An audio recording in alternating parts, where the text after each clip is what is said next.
or note of interrogation, but you don't understand it.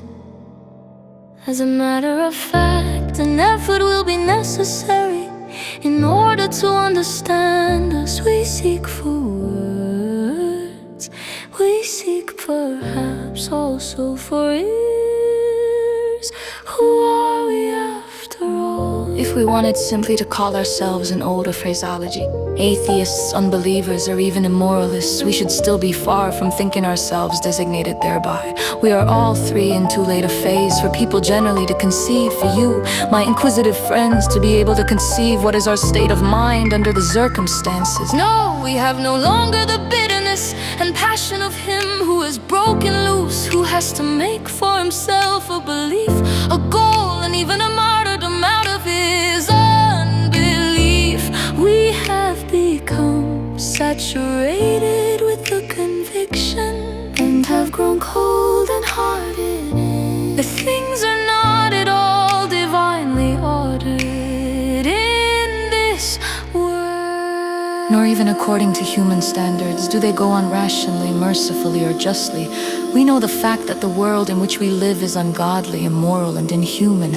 We have far too long interpreted it to ourselves falsely and mendaciously, according to the wish and will of our veneration. That is to say, according to our need.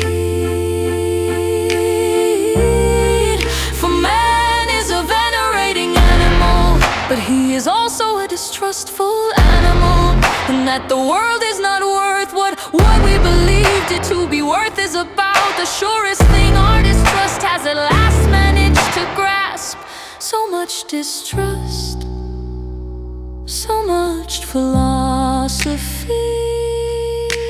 We take good care not to say that the world is of less value. It seems to us at present absolute ridiculous. When man claims to devise values to surpass the values of the actual world, it is precisely from that point that we have retraced our steps, as from an extravagant era of human conceit and irrationality, which for a long period has not been recognized as such. This era had its last expression in modern pessimism, an older and stronger manifestation in the teaching of Buddha, but Christianity also contains it, more dubiously to be sure and more ambiguously, but nonetheless seductive on that account. The whole attitude of man versus the world, man as world-denying principle, man as the standard of the value of things, as judge of the world who in the end puts existence itself on his scales and finds it too light. The monstrous impertinence of this attitude has dawned upon us as such, and has disgusted us. We now laugh when we find man and world placed beside one another, separated by the sublime presumption of the little word and. But how is it? Have we not in our very laughing just made a further step in despising mankind, and consequently also in pessimism, in despising the existence cognizable by us? Have we not just thereby awakened suspicion that there is an opposition between the world in which we have hitherto been at home with our venerations, for the sake of which we perhaps endure life, and another world which we ourselves are, an inexorable, radical, most profound suspicion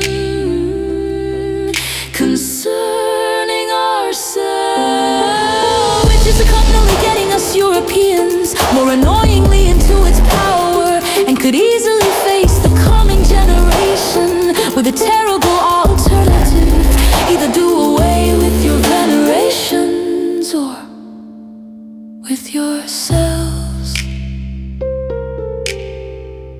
The latter would be nihilism, but would not the former also be nihilism? This is our note of interrogation.